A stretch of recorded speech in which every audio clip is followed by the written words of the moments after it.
kulankeena maanta intaasoo aqoon-yahan iyo intaasoo laamooda dawladda ka mid ah ay isugu yimaadeen muhiimadiisa ay leedahay waxaynu dejinaynaa ee laga wada hadlayaa ee halkaa lagu la fuguri doonaa labada cisho ee uu socdo haddii la haydhaa waxaa la doonayaa inaad u dhawaaragtaan inaad maskaxdiinana tuujisaan siyaasadda maanta halkaa laga sheegay ee ujeedada kulankeenu yahay ee lagu dejinayo siyaasadii lagu maamuli lahaa qashinka ayaa la doonayaa inay maxsuul fiican ka soo baxo haddii la haydhaa iyadoo la iskaashanayo oo nin walba eegayo wixii uu xog hayo qashinku wuxuu yahay runtii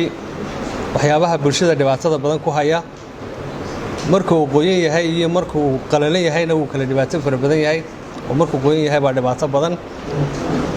qashinka guud ahaanna waxa la doonayaa inaan siyaasad ka yeelano oo la magaxoohay isku muguuriyo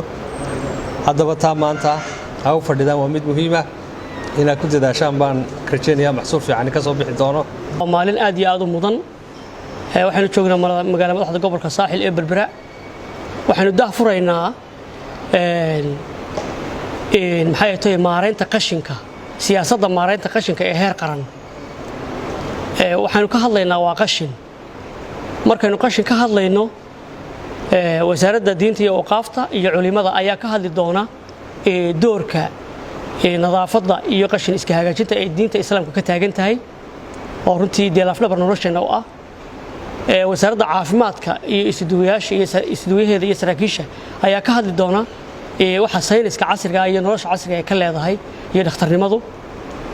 marka labada la isu geeyo waxaanu fahmaynaa qashinku inuu khatar ku yahay nolosha bini'aadanka dhamaan isugu limi waxaanu nahay daneeyayaashii qashinka inta halkan joogta waa intii wax ka oran lahayd haddii inuu cid wax ka oranayso sida qashinka loo maareynayo ama loo maamulayo waa run waxa hawsha isku dubreedaya khubaro u aqoon leh oo gacanta ku haysa laakiin khubarada iyo aqoon-yahanadu xog bay ku shaqeeyaan ciiday xogta ka helayna waa intayna halkan joogta waxaan rajaynaynaa in participationkeena ama ka qaybgalkeena labada cisho ee soo socday maanta iyo berito ay noqoto ka qaybgal buuxa oo dhammaystiran oo waxa weeyaan hay'ad kasta ama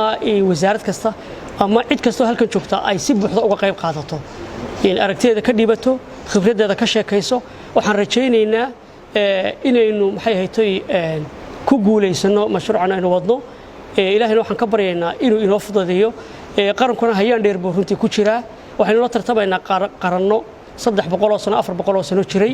oo maxay tahay bolosiyada iyo xeerarka iyo qawaaniinta inagu maanta aynu samarsanayno waxa laga yaabaa in maxay dawladaha qaarkood 150 sano ka hor ay samaysteen marka insha Allah waynu dadaalaynaa runtii tababarkan aynu maanta u fadhinaa waa maareynta qashinka iyo sidii aynu aqoon dheeraada uga heli lahayn runtii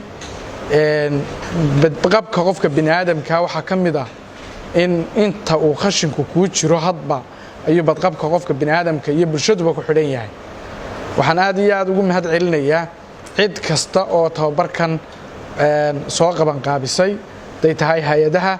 iyo haday tahay wasaaradaba runtii waxaan leeyahay waa program aad iyo aad u muhiim ah ka soo qaybgalayaashana waxaan ku boorinayaa oo dawladda hoose ugu muhiimsan tahay inaan ka faa'iideysano isla markaana aan dabaqno runtii qashinku sidaynu ognahay adduunyada waa laga faa'iideystaa halka inaga uu dhib nagu hayo iyo fayo dhowr xumo adduunyada kalena waa laga faa'iideystaa visionkeena iyo aragtideena waxa weeyaan in qashinka maanta dhibka inagu haya fayo xumada inagu haya bil xumada inagu haya sidii aan uga faa'iideysan lahayn oo bal aynu maaragtay ugu bedelan lahayn wax ina anfaca diinteenu waxayna amraysaa qofku inuu baadiisa iyo baradiisa inuu ilaaliyo hagaajiyo inuu muxuu ahay ka shaqeeyo deegaankiisa nadaafadda inuu ka shaqeeyo kulankani waa kulan nadaafadda waa siyaasad iyo wada tashi lagu dejinayo habkii loo maamuli lahaa qashinka waxyaabaha nafaayaadka ah qof waliba pollutionist buu sameeyaa qashin buu dhaliyaa saaka intaasoo qashin ba nin aan 2 kiilo ama nus kiilo ama kiilo hadduu ugu yar yahay qashin aan abuurinin ma jiro saacad walba qashin baynu abuuraynaa marka sidii aynu muxuu ahaaye siyaasad wax ku ool ah oo waxa weeye deegaanka ku tacalluqda oo ku tacalluqda badqabkii cimilada ee deegaankeena ku tacalluqda inaynu ka tashanno dabadeetana aynu u rogno wax camali ah oo aynu ku dabaqno dadkeena iyo deegaankeenna aad iyo aad baan runtii soo dhaweynayaa annagu ka dowlad hoose ahaan annagoo ugu mahad celinaynaa wasaaradda deegaanka iyo isbeddelka cimilada workshopkan ay soo diyaarisay isla markaana ay noo guryo keentay waxaanu noqonaynaa kuwa ugu horreeya ka faa'iidaysta waxaan idinku soo dhaweynayaa kulankan runtii aynu maalmo 2 cisho ah ku wada tashan doonno oo aan kaga wada hadli doonno bal qaabka u ekaan doonto siyaasadda aan rabno inaan ku maarayno qashinka dalka oo runtii dhibaatooyin badan inagu haya ujeeddada ugu weyn ee kulankan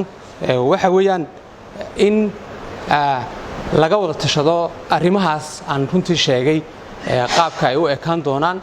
iyo wax ku darsiga runtii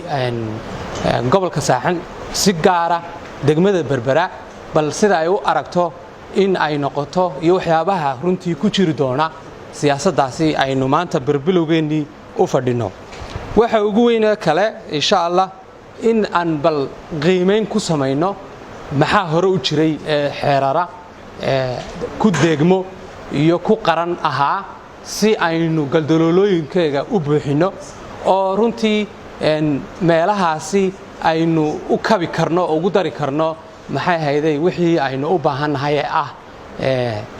maareynta qashinka